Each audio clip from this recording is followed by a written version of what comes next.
بسم اللہ الرحمن الرحیم۔ السلام علیکم ورحمۃ اللہ وبرکاتہ۔ امید ہے کہ آپ سب دوست خیریت سے ہوں گے۔ آج میں آپ کو جو آسان قہوہ بتانے والا ہوں، یہ ایسے دوستوں کے لیے ہے جن کو سر کا درد بہت پرانا ہوتا ہے اور کافی دیر سے ہے اور وہ بہت پریشان ہے اس وجہ سے۔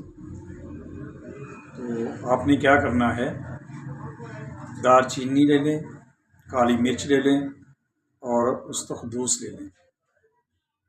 2 ٹکڑے دار چینی کے، 2 انچ کے، اور 3 کالی مرچیں لے لیں اور 2 استخدوس کے ٹکڑے لے لیں، وہ بھی 1 انچ لمبے۔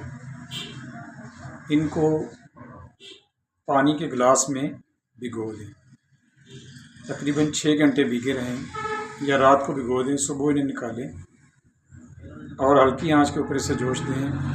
جب یہ پانی آدھا رہ جائے تو اسے آپ پی لیں، تو انشاءاللہ تعالیٰ اس کے پینے سے آپ کا جو سر درد ہے وہ انشاءاللہ آہستہ آہستہ دور ہو جائے گا۔ مزید ایسی کسی اچھی ویڈیو کے ساتھ آپ کی خدمت میں حاضر ہوں گا، تب تک کے لیے اجازت دیں۔ والسلام علیکم ورحمۃ اللہ وبرکاتہ۔